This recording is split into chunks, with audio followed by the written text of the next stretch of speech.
ఇంట్లో 5గురు పిల్లలుంటే సందడి సందడిగా ఉంటుంది. ఈ 5గురు పిల్లల్లో ఎవరు ఎక్కువ అల్లరి చేసేవాళ్ళు? అంత అల్లరి లేదండి. ఈయనే అల్లరి.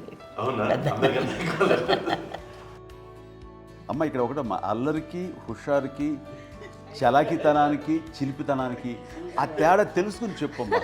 అల్లరంటే ఇప్పుడు నా ఇమేజ్ ఏమైపోద్ది, అల్లరంటే అల్లరుడు అని, నేనేమో చాలా రావుడు మంచి బాలుడు అనేలాగా నా ఇమేజ్ ఇది. నేను అలాగే చెప్తుండేవాడిని. నా ఉద్దేశం అదే. నేనేమో అల్లరి నన్ను అంటే చలాకితనం అమ్మ అల్లరు అనుకునేది.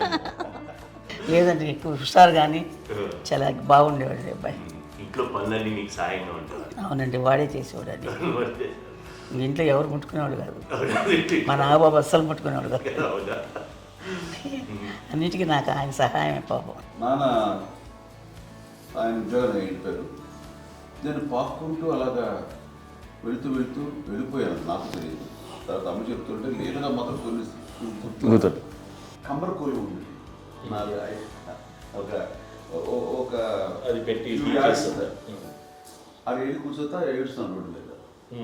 వెళ్ళేసరికి వాళ్ళు 3 years సో నన్ను వాళ్ళు తీసుకెళ్ళి వాడు కమ్మరకులో కూర్చోబెట్టాడు. ఇక్కడికి ఏడుస్తాను, ఎవరి పిల్లడో తెలియదు వాళ్ళకి. సో అది ఒక గంట పోయిన తర్వాత అమ్మ ఎత్తుకుంటూ వాడు కూర్చో వాళ్ళు చిన్నబిడ్డ అనిపిస్తారు, చిన్నబిడ్డ అనిపిస్తారు, వాడు మొత్తం తెచ్చి అది వాడు చూసి ఈ అబ్బాయి అన్నారు. కాదు అనేసింది. అదేంటి అలాంటారు, సరిగ్గా చూడమ్మా. ఈ అబ్బాయి మా అబ్బాయి అని. ఏంటమ్మా అంటే ఆ కమర్గోళిలో కింద కూర్చోబెట్టాడు కదా, బస్ అంతా పూజేస్తుంది, నల్లగా అయిపోయింది. అంటే రంగని కాదు కానీ ఆ కమర్గోళిలో కూర్చోబెట్టడానికి ఆ మసిగిస్తూ ఇంకా నల్లగా అయిపోయింది. అంత నలుపుడేసరి నా బిడ్డ కాదని అమ్మ వెళ్ళిపోబోతుంది. మళ్ళీ ఏదో డౌట్ వచ్చి ఆగింది. అది కావు నేను నా బిడ్డ వేసాను. థర్డ్ ఇస్ కట్టింగ్ డౌట్ నాకు.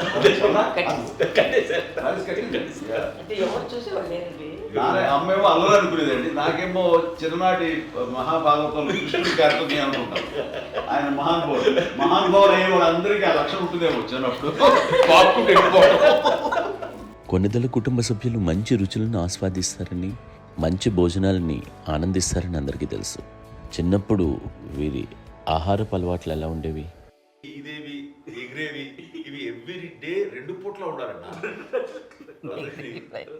మరి నాగబాబు పాపం ఏముంది, తిన్నట్టు ఇష్టం. మరి అన్ని రకాలుగా నాన్న కోసం చేసి పెడుతుంటే మరి తను అది ఇష్టపడక ఆ తర్వాత లేకపోతే కోపడక ఎలా ఉంటాడు చెప్పండి. 5గురు పిల్లలు అయినా అమ్మా నాన్నలు కొంతమంది పైనే ఎక్కువ దృష్టి పెడతారు. ఈ 5గురిలో మీరు ఎవరి మీద ఎక్కువ ఫోకస్ పెట్టేవాళ్ళు? కళ్యాణ్ బాబు అండి. వాడంటే బాగా, అంటే వాడు ఏది తినేవాడు కాదు అస్సలు. ఏది ఆడికి ఏది తింటాడని ఇప్పుడు వాడికి నచ్చకపోతే, ఇప్పుడు నేనైతే నచ్చకపోతే చాలా గోల్ చేసేవాడిని. అన్నయ్యకేమో చాలా అన్నయ్య ఏదైనా ఏది పెట్టినా తినేవాడు, అసలు అడ్జస్ట్మెంట్ తింటానండి. నాకేమో నచ్చకపోతే చాలా గొడవ పెట్టేవాడిని. తిండి ఇది ఒక అన్నం, ఇది ఒక కూరలు అని వెళ్ళిపోయేవాడిని.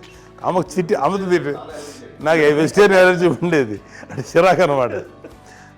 కళ్యాణ్ బాబు ఏంటంటే తనకి ఇష్టమైన ఫుడ్ ఉంటే తింటాడు సైలెంట్గా, బాగలేకపోతే సైలెంట్గా వెళ్ళిపోతాడు. అమ్మకి ఇదేమంటారండి, వదిలేమో తన తింటాడు. అటు నిశ్శబ్దంగా నిరసన ప్రకటించేవాడు. దాంతో వాడి గురించి చాలా ప్రొటెక్టివ్గా చూసుకునేది అమ్మ. పైగా చిన్నప్పటి నుంచి కొంచెం వాడు వీక్గా ఉండేవాడు, అంత బలమైన ఇది కాదు. దాని తర్వాత కొంచెం అందుకని అమ్మ వాడిని స్పెషల్గా చూసుకునేది. వాడు స్పెషల్ కిడ్ అయ్యాడు ఇంట్లో. మీ అమ్మగారు మీ అక్క చెల్లెళ్ళకి ఇచ్చిన సలహా ఏంటి? అంటే ఇండిపెండెంట్గా ఉండమంటారు అమ్మ, ఎవరిని డిపెండ్ అవ్వద్దు, మీ పిల్లలు నువ్వే జాగ్రత్తగా నేర్చుకో, ఎవరినైనా చేయకు, డిపెండెంట్గా పెట్టద్దు అని ఆవిడ మాకు బాగా ఎక్కువ చెప్తుండేది. నాకు కొంచెం టఫ్ టైమ్స్లో కూడా ఆమె నీ పాటు నువ్వే ఉండాలి, ఎవరి దగ్గర ఉండదు, ఎవరింట్లో ఉండదు, మా దగ్గర కూడా ఉండదు, నీ ఇద్దరు మటుకు నువ్వే ఉండాలి. అది కష్టం కదండి అట్లా చెప్పడం. చెప్పారు చాలా తక్కువ చెప్పారు, బట్ నాకు అదే ఇచ్చే ధైర్యం. ఇండిపెండెంట్గా అట్లా ఒకరి దగ్గర ఉంటే నీ గౌరవం తగ్గిపోతుంది, ఎక్కడ ఉండదు. అది చాలా నాకు చాలా ఇన్స్పైరింగ్ ఉండేది అమ్మ మాటలు. అది ఇప్పుడు కూడా అది చాలా హ్యాపీగా అనిపిస్తుంది అని చెప్పింది. అంతే కదా, ఇప్పుడు మనకి ఏదైనా రోగాలు వస్తే వేసేస్తాను, దాన్ని బాధపడుతుంది మనమే. బట్ తగ్గించేవాళ్ళు, కన్సర్న్ చూపించే డాక్టర్స్ ఒట్టుకోలు కిత్తలు కింద ఉండొచ్చు, కానీ పోరాడాల్సింది మనమే. నాకు సార్ కొంచెం ఏదో ఒక డిప్రెస్డ్ ఇదేదో వస్తే ఫేస్ ఒకటి, నేనేదో ఇంకా మా అందరి నుంచి నేను సపరేట్ అయిపోయినట్టు ఒక సిచ్యువేషన్ వచ్చినప్పుడు అమ్మ నన్ను పట్టుకుని said I'm there for you. Yes, ఎవరు నో అన్న ఎస్ అన్న ఫ్రెండ్స్ కానీ ఎవరైనా సరే ఎప్పుడు కూడా అలోన్గా మటుకు అనుకోకు, నేను నాన్న. ఆవిడ నన్ను పట్టుకొని ఇచ్చిన అఫెక్షన్ లేదా ఫీలింగ్ అసలు బలం అన్నమాట. ఇంకా ఏంటంటే ఏమన్నా చేయగలను నేను, పర్లేదు ఇంట్లో ఏదైనా సాధించగలను అని ఒక భరోసా తల్లి దగ్గర నుంచి రావడం అనేది నాకు ఎవరు అవసరం లేదనిపించింది. అంత స్ట్రాంగ్గా ఆవిడ support, very strong, very practical. అంత స్ట్రాంగ్ చేసింది నాన్న అని చెప్పండి. మా పిల్లల విషయంలో మేము కూడా మేబీ అంత స్ట్రాంగ్ కాదేమో, సెన్సిటివ్గా ఉంటాం, కానీ అమ్మ మటుకు చాలా స్ట్రాంగ్గా ఉండి మమ్మల్ని కఠినంగా ఇలాగే ఉండాల్సింది, ఇలా ఉండండి అప్పుడే మీరు నేర్చుకుంటారు. ఇక్కడ అమ్మ పాజిటివ్నెస్ గురించి ఇంకో మాట చెప్పాలి. అంటే తన బిడ్డలకే కాదు, ఈ రోజున మా రెండో పాప శ్రీజ కూడా తనకి లైఫ్ చిన్న చిన్న SMS వచ్చింది. ఆ టైంలో కూడా తను ఏముందంటే అప్పుడు నాన్నమ్మ దగ్గరికి వెళ్ళాను, తను ఇచ్చిన భరోసా, తను ఇచ్చిన మాట వెళ్ళలేని ధైర్యం వచ్చింది నాకు. నాన్నమ్మ దగ్గర ఎప్పుడు కూర్చోస్తాడు అప్పుడే పాజిటివ్ ఫీలింగ్ వస్తుందని నాతో షేర్ చేసుకుంటాను. తను మాతో చెప్తుంటే అనిపిస్తుంది కరెక్ట్. అమ్మ ఏం పర్లేదమ్మా, లైఫ్ అంటే ఒకరితోనే అయిపోదు, ఆ ఒక్కడి వల్ల వాళ్ళ ఇన్ఫ్లుయెన్స్ తోటో వాళ్ళు మన మీద నియంత్రించడం కానీ మన బాధల్ని వాళ్ళు చేయడం తప్పు. జస్ట్ నువ్వు నీ గురించి నీ మనసులో ఏదనిపిస్తే నీ గుడ్ ఫీలింగ్ ఏది వస్తుందో ఆ ఫీలింగ్ ప్రకారం వెళ్ళిపోదు. అంటే ఆ జనరేషన్ పీపుల్ ఎక్స్పెక్ట్ అలా కాదు, ధైర్యం ఉండి అందరికీ ధైర్యం బాగా నూరుకొస్తారు. ఫాదర్ కూడా, మా నాన్నగారు కూడా అస్సలు ఎప్పుడు అనేవాళ్ళు, ఎప్పుడు మీరు పెట్టే చెయ్యి మీరు ఎప్పుడు పైన తప్ప తీసుకుని ఎలాగా ఉండకండి, చేతులు పెట్టుకోండి అనే అట్లాంటివి చెప్తుండేవాళ్ళు. అందుకని మాకు ఇట్లా ఇండివిజువాలిటీ మాకు బాగా ఎప్పుడు కూడా ఒకళ్ళని అడగడం అని, ఈవెన్ బ్రదర్స్ని అడగాలన్నా కూడా మాకు అది పడిపోయింది మైండ్లో, కొంచెం కష్టంగా ఉంటుంది. సో నాకు అంటే ఆవిడ మా అమ్మ ఏదన్నా కొంచెం డిప్రెస్ అయినా నేను చాలా ఎక్కువ అమ్మకి షేర్ చేసుకుంటే అన్నయ్య కూడా లేడు. అన్నయ్య ఉన్నప్పుడు ఓకే, లేనప్పుడు నేనే ఎక్కువ షేర్ చేసుకున్నాను. బట్ ద బెస్ట్ థింగ్ మా అమ్మ దగ్గర నుంచి హగ్ అండి. ఈరోజు కూడా మా అమ్మని హగ్ చేసుకోకపోతే అంటే అది నాకు మా అందరిలోనూ, అంటే ఆవిడ పెద్ద చదువుకున్న వ్యక్తి కాదు, పెద్దగా బయటికి వెళ్ళి నా ఎక్స్పోజర్ కాదు, కానీ ఇవాళ అన్నయ్య కానీ విజయ, మాధవి, నేను, కళ్యాణ్ బాబు ఈ రోజుకి టుగెదర్గానే ఉంటాం.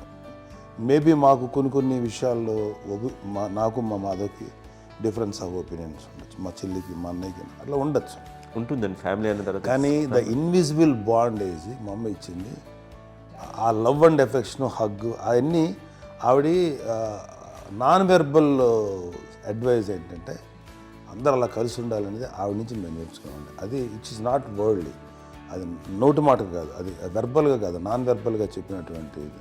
సో అందుకని అది మాకు గొప్ప, మేమందరం ఇప్పుడు అలా ఉండడానికి కారణం, అంత కలిసి ఉండడానికి కారణం, మెయిన్ కారణం మా అమ్మ అండి.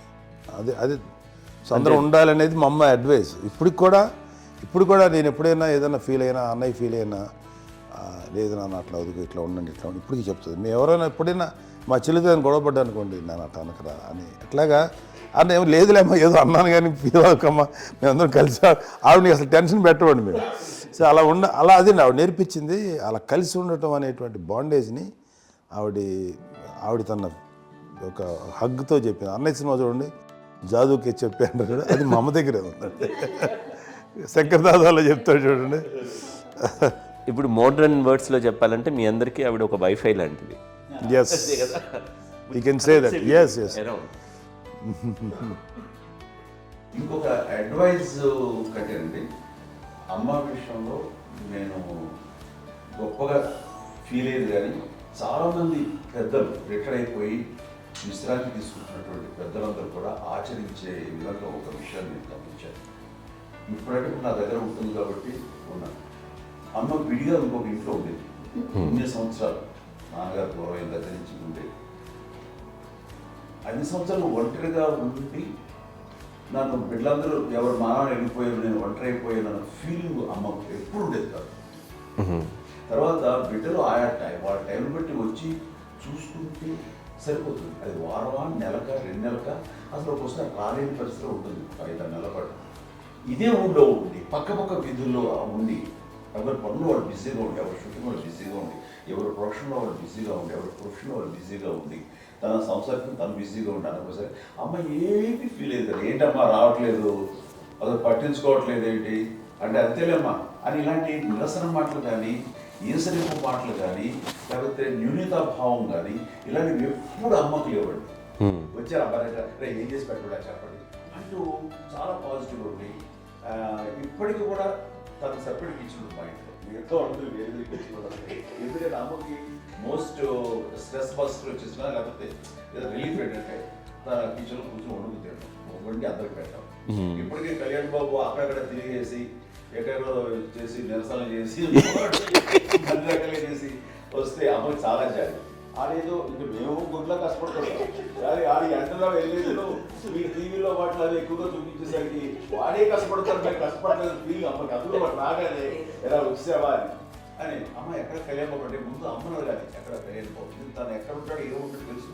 అది తెలిసిన తర్వాత ఎక్కడ తను వాడికి ఇష్టమైన బిర్యానీ అవి చేసి చక్కగా పంపించి అన్నీ చేస్తుంది. అట్లాగా బిడ్డలకి పెట్టడమే తప్ప బిడ్డల నుంచి ఈ వయసులో ఎక్స్పెక్ట్ చేయడం లేకపోగా కొంచెం పట్టించుకోవట్లేదు అనే ఒక న్యూనత భావంలోకి వెళ్ళిపోయి సైకలాజికల్ డిప్రెస్ అయ్యే మదర్ మాత్రం కాదు.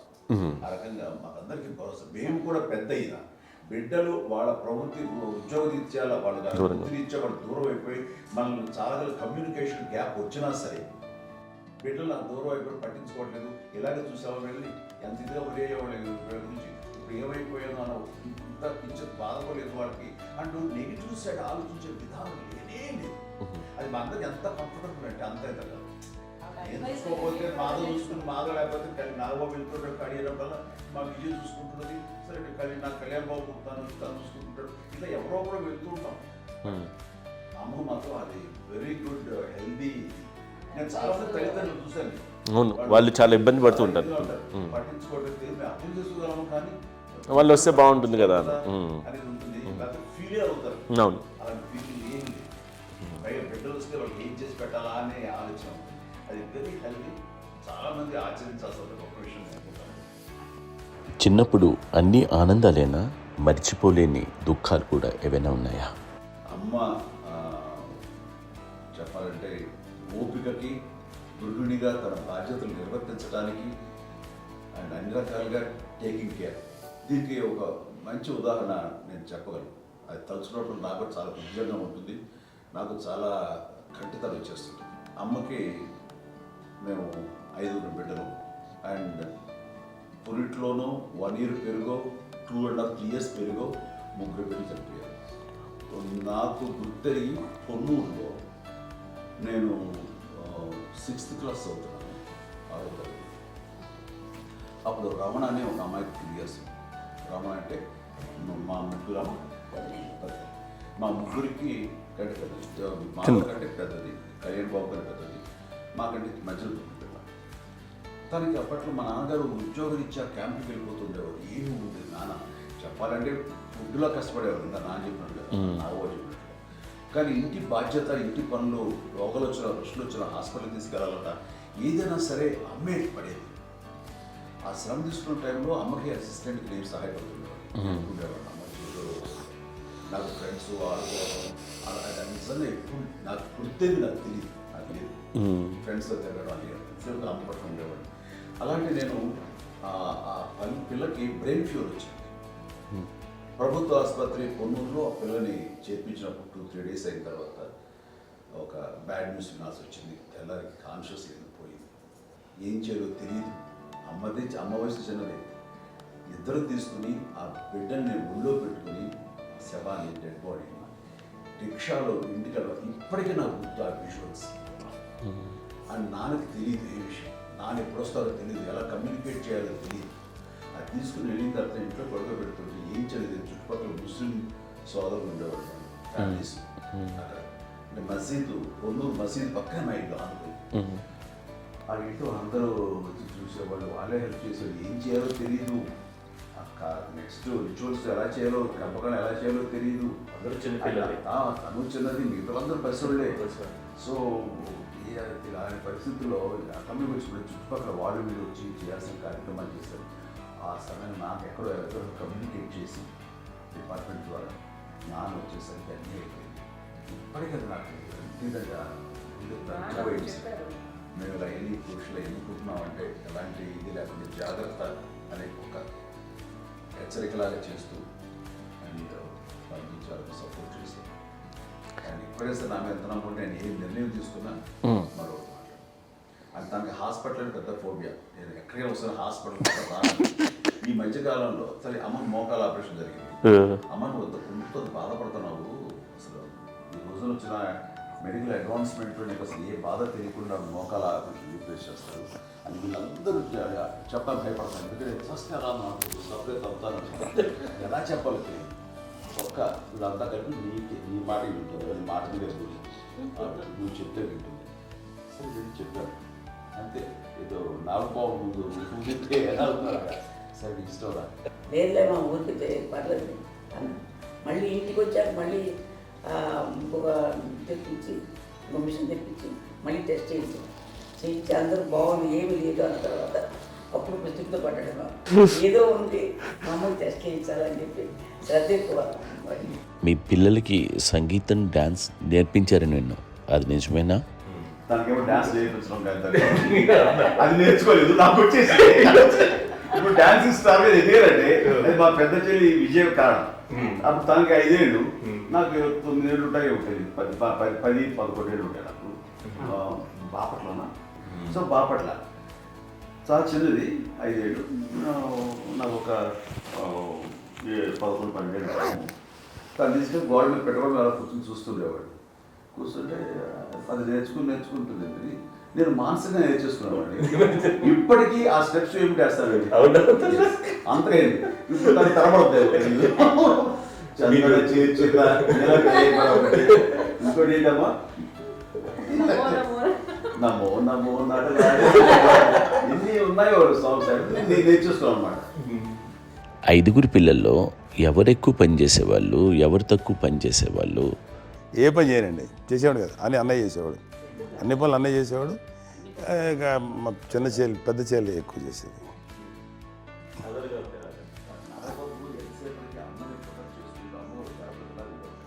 అదే అబద్ధం అండి. అది అన్నయ్య నన్ను గౌరవంగా మాట్లాడుతున్నాడు కానీ అన్నయ్య అవుట్ ఆఫ్ ప్రొటెక్షన్ మాడుతున్నాడు కానీ అవుట్ ఆఫ్ మాడుతున్నాడు కానీ అసలు ఎప్పుడు ఏ పని చేయలే.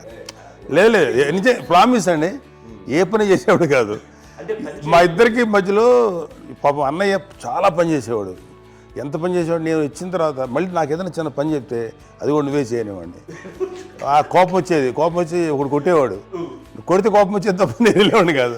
అమ్మకి ఎప్పుడు ఏంటంటే ఒక ఇడే పని చేయడని, అంతే. నిజంగా ఏ పని చేసేవాడు కాదు. అవునా?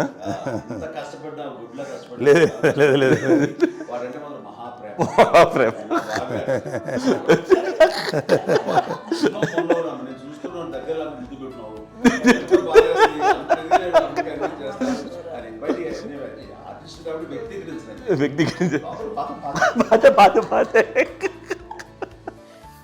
చిన్నది కాబట్టి చివరిది కాబట్టి తనంటే బుద్ధండి. నేను పెద్దోడు కాబట్టి నేను ఎక్కువ కష్టపడింది కానీ మా నాన్నగారి చేతిలో ఎక్కువ అంటే నాన్న బాగా కోపం ఎక్కువ అనుమానించింది కానీ అన్నయ్య పాపం బాగా దొరికేసేవాడు పాపం. ఒకసారి అంటే మరి మాకే అనిపించి ఏంటి ఇంత దారుణంగా ఉంది నాన్న మీద కోపం వచ్చేది నాకు. నాన్న మీద కోపం వచ్చేది, నాన్న ఏం చేసి బాధ అనిపించేది. అమ్మాయి ఏమనేది కాదు. సరే అయినా సరే ఎప్పుడు కూడా పోనీ అంది చేసినా మళ్ళీ తను హైపర్ యాక్టివ్ అన్నయ్య ఫుల్. ఇప్పటికీ ఉన్నాడు. ఇప్పుడు ఈ రోజు కూడా అదే అన్నయ్య సేమ్ హైపర్ యాక్టివ్. యూజువల్గా పెద్ద కొడుకు కొంచెం అంటే సూపర్గా ఒక నిదానంగా ఉంటాడు అంటారు. బట్ అన్నయ్య దానికి జస్ట్ ఆపోజిట్. యూజువల్గా ఆఖరి పిల్లలు హైపర్ యాక్టివ్ ఉంటారు, అన్నయ్య పుట్టడమే భయంకరమైన హైపర్ యాక్టివ్. ఒకప్పుడు అమ్మాయిల్ని ఎక్కువగా బయటికి పంపించేవాళ్ళు, అబ్బాయిల మీద కూడా అనేక ఆంక్షలు ఉంటూ ఉండేవి. మీ పిల్లల్ని అలా ఆంక్షల మధ్య పెంచారా, లేకపోతే పూర్తి స్వేచ్ఛనిచ్చారా? అంటే మాకు మా నాన్నగారు కానీ మా అమ్మగారు కానీ అండి మాకన్నా చాలా బ్రాడ్ మైండ్ ఉన్న వ్యక్తులండి. ఎందుకంటే పిల్లలు ఎక్కడైనా బయటికి వెళ్తే ఇప్పుడు మేమైతే భయపడిపోతాం. ఇప్పుడు భయం ఉందన్న. మా విజయ్ కానీ మా చిన్న చెల్లి అన్నయ్య నేను అందరం కూడా ఇవాళ ఉన్న పరిస్థితిలో వాళ్ళు ఎప్పుడు భయపడేవాళ్ళు కాదండి. ఎక్కడికి వెళ్తాను వీళ్ళని ఇచ్చేవాళ్ళు, లేట్ అయినా అసలు ఏమనేవాళ్ళు కాదు. లేకపోతే ఏదైనా మోటార్ బైక్లు వేసుకున్నాం, లేకపోతే కారులో ఎట్లా పడితే ఎట్లా వెళ్ళినా సరే ఏమనేవాళ్ళు కాదు. వాళ్ళు తెలియకుండానే మాకు ఒక ఫ్రీడమ్ ఇచ్చారండి. సో దట్ అదే ఆ ఫ్రీడంలో భాగమే అన్నయ్య కానీ ఇండస్ట్రీకి వెళ్ళాలంటే కూడా ఒక వ్యక్తి ఒక కొడుకు ఒక గొప్ప కెరీర్ని పర్సూ చేసుకుంటూ వెళ్తున్నప్పుడు నాన్నగాని అమ్మగానే ఓపెన్ మైండ్ తోటి అసలు నువ్వు వెళ్ళినా ఎంతకాలం వెళ్తావు, నువ్వు ప్రయత్నించని చెప్పి అలా వదిలేశారండి. అన్నయ్య కూడా ఏంటంటే మోస్ట్ రెస్పాన్సిబుల్గా వెళ్ళి చాలా మేజర్ అమౌంట్ అన్నయ్యకి కూడా పెద్ద అమ్మకు వందలు ఇచ్చేది కాదు. కరెక్ట్గా ఆ ఇన్స్టిట్యూట్లో చదువుకునేటప్పుడు ఎంత ఇవ్వాలో కరెక్ట్గా ఇచ్చేది. తనకి ఎక్స్ట్రా ఖర్చు పెట్టుకుంటే అంటే అట్లా ఉండేది పరిస్థితి. అంతే కదా. అంత జాగ్రత్తగా అన్నయ్య కూడా అంత రెస్పాన్సిబిలిటీగా రెసిప్రోకేట్ అయ్యి చేసి అందువల్ల మా అమ్మ నమ్మకం చూడాలి, మా అమ్మగారి మా నాన్నగారి నమ్మకాన్ని అంటే ఎప్పుడు అది పాడు ఇంత నమ్మకానికి 10 times ఇచ్చాడు.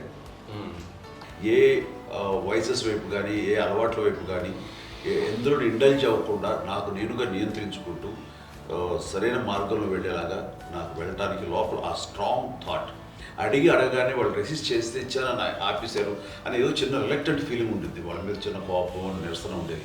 వాళ్ళు అలా లేకపోవడానికి వాళ్ళు వెంటనే అడిగిన వెంటనే జాగ్రత్త అనే నిర్ణయం నీది కానీ జాగ్రత్త అని హెచ్చరిక చేయడంతో నాకు మరింత బాధ్యత తిరిగి గుర్తు తిరిగి నేను నడుచుకుంటూ వెళ్ళాను. కాబట్టి అది నాకు ప్లస్ అయింది వాళ్ళ దగ్గర. అంటే మదర్ అంటే తల్లి అనే కాదు, మదర్ ఫిగర్ ఫీలింగ్ ఎవరిచ్చినా సరే అది నానైనా తల్లితో సమానం అనుకుంటాను నేను. నాగో చెప్పినట్లుగా అట్లాగా అలసిపోయి వచ్చిన నాకు కాళ్ళు నొక్కుతుంటే నాకు భయం వేసేసేది. ఆ తర్వాత పడుకో గదవాయించేవాడు, అది కూడా కోపం. అంటే ఉదాహరణ అంటే మళ్ళీ అది నాకు తిడతారు, ఎందుకు కాదు పడుకుని ఎక్కడ నిద్ర వస్తుంది నాన్న అంటే. సో ఆ రకంగా నాన్న తన ప్రేమను చూపిస్తుంటాను. ఆ తర్వాత గోండా టైప్లో కూడాను నేను ట్రైన్ కింద వెళ్తుంటే నాన్న అక్కడే ఉన్నారు, రాజమండ్రి దగ్గర ప్రాంతంలో. ఆయన చాలా కోపం చేసింది, ఇలాంటి చేస్తుంటావు నువ్వు, ఏదైనా అయితే ఏంటి అది చెప్పి. ఏం పర్లేదన్నా ఏమవుతుందో అన్ని రకాల సేఫ్టీ అన్ని రకాల జాగ్రత్తలు తీసుకున్నాం. ఈ రోజు ఉన్నంత సేఫ్టీ అప్పుడు లేదు. అయినా సరే రేపు పొద్దున నీ కొడుకుడు ఇలాంటి పరిస్థితుల్లో నీకు తెలిసి వస్తారు అప్పుడు అనేవాడు. ఎన్నిసార్లు అనేవాడు. నాకు నిజంగానే మగధీర టైంలో గుర్ర వ్యక్తుని అటు రోడ్డు మీద పడిపోయాడు అని అన్నప్పుడు నాకు ఆ ఫస్ట్ టైం ఆ ఫీలింగ్ కలిగింది. అలాగే పీటర్ హెయిన్స్ అనేవాడు ఫస్ట్ మగధీరలో జంప్ చేస్తారు, మోటార్ బైక్ జంప్ చేసినప్పుడు ట్రైల్లో పీటర్ హెయిన్స్ అంత హైట్ నుంచి 20 feet 25 feet హైట్ నుంచి పడిపోయి మొత్తాన్ని బోన్స్ని ఇరగొట్టుకుని వాడు 7 నెలల పాటు వాడు ఇప్పుడు హాస్పిటలైజ్డ్. అది వీడైతే ఏమో తలుచుకుని భయం వేసేసేది. అప్పుడు నాన్న గుర్తుకు వచ్చేవాడు, ఓహో వాళ్ళ టెన్షన్ ఇంతే లేదు, మనకి మన కొడుకు వస్తే తెలియదు ఈ మాట నాన్న ఎప్పుడు అన్నారని అనిపిస్తుంది. Sweet memories my. అత్త కోడళ్ళ మధ్య అనుబంధం ఎలా ఉంటుంది? సురేఖ్ గారితో మీకున్న అనుబంధం గురించి చెప్తారా? మాకండి కోడలు కాదండి, నా కూతురండి. అంత బాగుంటాం మేమిద్దరం కూడా.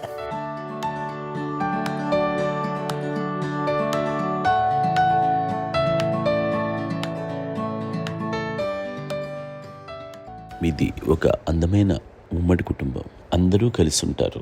ఇంత ఆనందంగా ఉండడానికి కారణం ఏంటి? దీనికి పునాది ఎవరే వేశారు? మా నాన్నగారి క్వాలిటీ నేను ఎగ్జాంపుల్ చెప్పగలను. అమ్మ వాళ్ళ ఇంట్లో పెద్దది, వాళ్ళ నాన్నగారు అంటే మా తాతయ్య గారు ప్రొహిబిషన్ డిపార్ట్మెంట్లో సిఐగాను ఎస్ఐగాను చేశారు. ఏదో మా ఇన్స్పెక్టర్ సిఐ చేసి ఆయన కాలం చెందారు. చాలా ఎర్లీగా 48 years చచ్చిపోయారు. 40 దాదాపు 40 సరిపోతే ఆయనకి అప్పటికి అమ్మ కాకుండా 4 బిడ్డలు. అమ్మ తర్వాత అబ్బాయి తర్వాత 3 ఆడపిల్లలు. వాళ్ళు ఏంటంటే రాకరావడి నాగోప కంటే కూడా చిన్నవాడు. అది ఆ వయసు అంత చిన్నవాడు. అమ్మ మా పిన్నమ్మలు నాకంటే చిన్నవాడు. అలాంటి పిన్నమ్మల్ని ఆయన వీళ్ళ నాగ చనిపోయిన తర్వాత తన ఫ్యామిలీ అంతగా నాన్న పెంచారండి. నాన్న కూడా అరాపురా శాలరీ మీద బతికేదే తప్ప కూడా కాదు. సో తనకు మిగిలిన దాంట్లో మళ్ళీ ఆ ఫ్యామిలీని చూసుకోవడం, మా అమ్మమ్మని చూసుకోవడం, వాళ్ళ మంచి చెడు చూసుకోవడం. వాళ్ళకు ఇల్లు మాత్రం ఉంది మొబైల్తూరులో, ఆ ఇంట్లో వాళ్ళు అద్దెకు వస్తే ఆ కొంచెం డబ్బు నానిచ్చే డబ్బు, అక్కడ పొలం కొనిచ్చారు, ఆ పొలం మీద ఇచ్చే డబ్బుతోటి అంతా బాగా చూసుకోవాలి తన ఫ్యామిలీ లాగా. అందరికి మ్యారేజ్. కాబట్టి నాన్న ఫస్ట్ సూత్రధారి, అమ్మ కూడా ఫ్యామిలీ బాండింగ్ టుగెదర్నెస్ అనేది స్ట్రాంగ్గా ఉండటానికి నాన్న ఏర్పాటు చేసినటువంటి బీజం. అది అమ్మ కంటిన్యూ చేస్తుంది. మేము ఇవన్నీ చూసి మేము నేర్చుకుని మేము టుగెదర్ ఉంటాం. అందునే we are very rich in terms of emotional bonding. ఇప్పటికే ఎవరికి ఏ కష్టం వచ్చినా, ఎవరికి ఏది ఇబ్బంది వచ్చినా సరే మొత్తం అందరం గురిపోతాం. ఏ లెవెల్గా వెళ్ళిపోయి మోర్ సపోర్ట్ చేస్తాం. అండ్ వీ డోంట్ ఎక్స్పెక్ట్ ఇంకా అంతకు చేయకూడదు. ఎస్, ఒకరినొకరు భరోసా.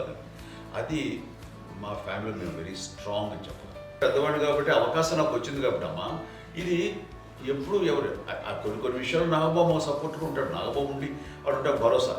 అలాగే ఆడపిల్లలు. మీ అందరిలోనూ అమ్మని ఎవరు ఎక్కువ జాగ్రత్తగా చూసుకుంటారు? ఎందుకంటే ఎగ్జాక్ట్లీ. మేము కూడా గమనించలేని సున్నితమైనటువంటి విషయం, లైక్ తండ్రి విషయం కానీ, అమ్మ మూడు కానీ, అన్నయ్య ఎంత క్యాజువల్ ఎంత బిజీ ఉన్నా ఆ ఒక అమ్మాయి ఉంటుంది. అలాగే చాలా చిన్న చిన్న విషయాలు కూడా చాలా మెడికల్ ఇంట్రెస్ట్. అందుకని మాకు అన్నయ్య ఉన్నాడు, అన్నయ్య దగ్గర ఉన్న అమ్మ అంటే ఇంకా అసలు ఎక్కువ రిలాక్స్ అయ్యాను. అన్న దగ్గరికి వచ్చాక మేము అందరం చాలా కంఫర్ట్ అయిపోయాం. ఎప్పుడు ఎవరు కొన్ని విషయాలు నాగబాబు సపోర్ట్గా ఉంటాడు. నాగబాబు ఉండి వాడు ఉంటాడు భరోసా. అలాగే ఆడపిల్లలు ఇట్లా ఒకరినొకరు అండి, కాంప్లిమెంటింగ్ టు ఈచ్ అదర్ అండి. అవి ఒక్కరు కాదండి, అది వాళ్ళ ఆమె చూపించే ప్రేమగా నేను చెప్పగలను. కానీ బట్ దీని అందులో సూత్రధారి నాన్న తర్వాత అది అమ్మ మెయింటైన్ చేస్తుంది. ఇప్పుడు అమ్మ నా ఇంట్లో ఉంది అంటే మనవలు వస్తారు, మనవరాలు వస్తారు, ఆడబిడ్డలు వస్తారు, వెల్లుబిడ్డలు వస్తారు, ఇల్లు ఎప్పుడు కలకలాడతారు అమ్మ. అది మేమందరం ఆచరిస్తుంటాం పండగలకి, పబ్బాలకి. అది నిన్న మొన్న నాగబాబు వచ్చి చాలాసేపు కూర్చున్నాడు. నేను ఇంట్లో లేకపోయినా వచ్చి నాగబాబు కూర్చొని టైం స్పెండ్ చేసి వెళ్ళిపోతుంటాడు. అలాగే చెల్లెలు ఇద్దరు ఆల్మోస్ట్ ఎవ్రీడే మాత వస్తుంటుంది, తను కూడా వస్తుంది. నిన్న సాయంత్రం కూడా వచ్చి ఉంటుంది. అమ్మా మధ్యాహ్నం వచ్చి కదా వచ్చి ఇక్కడే భోజనం చేసుకో అలా ఉంటుందండి. ఈ తరం వాళ్ళకి మీరు ఇచ్చే సలహా ఏంటి? కలిసి ఉంటే బాగుంటుందండి. పిల్లలు తల్లి కలిసి ఇంకా అక్క చెల్లెలు తమ్ముడు అందరూ కలిసి ఉంటుంది. అన్నీ ఉంటా సంసారం నిలబడుతుంది. లేకపోతే ఏముందండి, ఇక్కడ వెళ్ళిపోతారు, విడిపోతే ఎక్కడ ఎవరు బాగా అంతే. ప్రేమలు ఇప్పుడు లేవండి, తగ్గిపోయాయి. మెకానికల్ చాలా మటుకు ఏదో ఇంకా వాళ్ళ పనులు చేసుకోవడం ఏదో జరిగిపోతూ ఉంది అనుకోండి. అంత ప్రేమలు ఎక్కడ లేవండి ఇప్పుడు ఈరోజు. అంటే ఒకప్పుడు ఒకరికి ఇంకొకరు భరోసాగా ఉండేవాళ్ళు, అంటే అందరూ కలిసి సపోర్ట్గా ఇది చేయడం. పెద్దనాన్నగారి పిల్లలు కూడా ఆయన చూసేవారు. మా నాన్నగారు అన్నయ్య గారు నాన్నగారు వాళ్ళ బిడ్డలు కూడా వాళ్ళ ఇక్కడే బిడ్డలు కూడా ఉన్నారు. నేనే పెళ్లి చేశాను. వాళ్ళు కూడా అమ్మే, వాళ్ళ ఆడపిల్లలు కూడా అమ్మే. పెళ్లి చేశాను, ఇద్దరు పిల్లలు. చూడండి, నాన్న ఎట్లయితే తన చెల్లెలు చూసుకున్నారో అట్లే నాన్న తరపు అమ్మగారి పిల్లలు వాళ్ళు చనిపోయారు జల్లి గారు. వాళ్ళ బిడ్డలకి పెళ్లిళ్ళు, పేరెంటాలు అన్నీ చేసింది అమ్మాయి. అమ్మ అలా చేసింది కాబట్టి అది మాకు మార్గదర్శకం ఉంది. ఇప్పటికీ వాళ్ళు కొంచెం ఒక మాదిరి పరిస్థితి ఉంటే వాళ్ళకి ఇల్లు కూడా పెట్టడం కానీ వాళ్ళకి తగిన సహాయం కనుక ఎవ్రీ మంత్ మా పెదనాన్నగారి అమ్మాయి ఆడు ఆల్మోస్ట్ 70 వాళ్ళకి ఎవ్రీ మంత్ మా ఇంటి నుంచి ఓ మొత్తం వెళ్ళిపోతాం. 10,000-15,000 మా అబ్బాయి మంచితనం ఉంది. ఎన్నో సంవత్సరాలు వెళ్ళిపోతాను బ్యాంక్ వచ్చి ఫస్ట్. అదంతా కూడా మా పెద్దలు వచ్చింది. వాళ్ళు కూడా వచ్చి అమ్మని అంతా ప్రేమలో చూస్తారు, ఇష్టంగా చూస్తారు. అమ్మ ఇందాక చెప్పినట్లు ఇచ్చే మెసేజ్ ఏంటి అన్నది అమ్మ మాటలో చెప్పాలంటే, బంధాలు బాంధవ్యాలు అన్నది ఎనలేని ఆస్తిపాస్తులు. సో ఎలాగైతే డబ్బు ఎంత సంక్రమించింది, ఎన్ని ఆస్తులు వచ్చాయి ఫిజికల్గా అనే దాని మీద కంటే కూడా ఇవి ఆస్తిగా తీసుకుంటూ దీన్ని విలువ ఎరిగి, గుర్తెరిగి, దాని ప్రభావం తెలుసుకుని అది కనుక మనం ఇచ్చుపుచ్చుకుంటే ఫ్యామిలీలో అంటే దాన్ని మించినటువంటి గొప్ప సంపద. కష్టాలు వచ్చినప్పుడు డబ్బు తీరుస్తుంది కాదండి, కష్టం వచ్చినప్పుడు ఒక భుజం తీరుస్తుంది, ఒక చేయూత తీరుస్తుంది. అది మన బ్లడ్ రిలేషన్ మనలో మనకి అది ఉండటం అనేది అదృష్టంగా ఫీల్ అవుతుంది. అంటే ఒకసారి అమ్మ చూసి నాకు ఎందుకు అనిపిస్తుందంటే, అది ఎవరి ద్వారా సంక్రమించడానికి తన ఆ చెట్టు కొమ్మగా కాబట్టి ఆ చెట్టుకే మనం ఆపాదించాలి. ఎక్కడో మామూలుగా ఉండాల్సిన వాళ్ళం ఈ రోజున ఈ స్థితిలో ఉన్నాము, ఇంతమందికి లైఫ్ రావటానికి దోహదపడ్డాము, ఇంతమంది కలిసికట్టుగా ఉండటానికి ఇదైంది.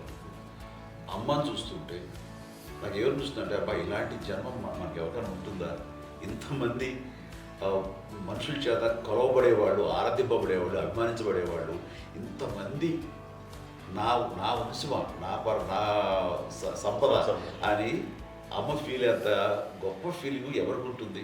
మా చెల్లెలు కూడా వస్తే నేను అనుకోవట్లేదు, సూర్య కూడా బదులు ఉంటుందని నేను అనుకోవట్లేదు. అలాంటి గొప్పగా ఇది.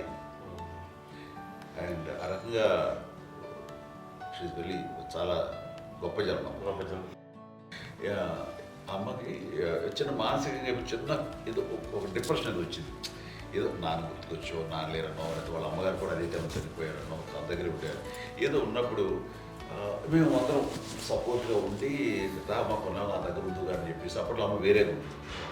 ఉన్నప్పుడు ఒకటే మాట, అమ్మ నీలాంటి గర్భం అంటే అంజనమదే గర్భం అని బయట ఎన్నోసార్లు నా ఫ్రెండ్స్ కానివ్వండి, బయట కానివ్వండి, కొన్ని సందర్భాల్లో మీటింగ్లో కానివ్వండి, స్పీచెస్లో కానీ అన్నవాళ్ళు ఎంతోమంది అన్నారు. వాళ్ళ మాట అంటే రీజన్ తెలుసా నీకు?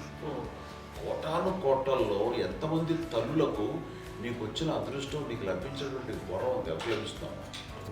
బిడ్డలు ఎంతోమంది చేత కొనియాడబడుతున్నారు, ఎంతోమందికి సహాయపడుతూ ఆ రకంగా వాళ్ళందరి యొక్క ఆశీస్సులు పొందుతున్నారు. కానీ ఎంతోమందికి నిరంతరం హెల్ప్ చేస్తూ వాళ్ళ ఇది చూసుకుంటున్నారు. అవి ఆ భగవంతుడు మీరు చేసిన పూజలో ఉన్న ఆ భగవంతుడు మన నెక్స్ట్ తరాలకు కూడా మనకి ఇలాంటిది వారసత్వంగా ఇస్తూ అదే రకంగా కొనసాగించేలాగా మనకు అదృష్టం ఇచ్చారు. ఇంతమంది ఎవరు నీ నుంచి వచ్చిన వాళ్ళే నీకు నీ ఎంత గొప్ప గర్భం, ఎంత గొప్ప జన్మ నీది. వాటికి నువ్వు ఇలా అవటమేంటి? ఎంతసేపు ఇది హై లెవెల్లో ఉండాలి నీ ఫీలింగ్స్గా నువ్వు కానీ. అంతే నువ్వు ఇలాగా కుంగిపోవడం ఏంటమ్మా చెప్పినప్పుడు నిజమే కదా. ఇది నీది కాదు, నాది కాదు, నువ్వు నమ్ముకున్న భగవంతుడు నీకు ఇచ్చింది అనుకుంటావు కదా. నువ్వు ఆ భగవంతుడి కృతజ్ఞత తీర్చుకునే ప్రతిరోజు ఆయన ధ్యానించు, ఆయన పూజలో ఉండు, నీకు ఆయనే ధైర్యం ఇస్తాడు. అంతేగా నువ్వు నెగిటివ్ సైడ్ ఆలోచించకమ్మా. మా అందరికీ పాజిటివ్నెస్ ప్రివైల్ చేసిన దానివి, ఇచ్చిన దానివి, అందించిన దానివి. అలాంటి నువ్వు నెగిటివ్ వైపు వెళ్ళిపోకూడదు అంటే అంతే. మళ్ళీ అటుపక్క ఎప్పుడు గెలలేదు. ఆంజనేయ స్వామి భక్తి ఆయనలో ప్రవేశపెట్టి చెప్పాలంటే ఆయనకి నేనే నేను నమ్మిన దేవుడు ఇంట్లో నేనే ఇంట్రడ్యూస్ చేశాను. నానంత ప్రగాఢంగా నమ్మి ఆయన దానివల్ల లబ్ధి పొందారు. ఆయన అందులో మమ్మల్ని మించిపోయిన స్టేజ్కి వెళ్ళిపోయారు. ఆయనతోటి ఆంజనేయ స్వామితో ఇంటరాక్ట్ అవుతూ అట్లా ఆయన నమ్ముకుంటుంది. ఆయన నానంటారు అంతా నా గురువు, నా పెద్ద కొడుకు పెద్దోడే.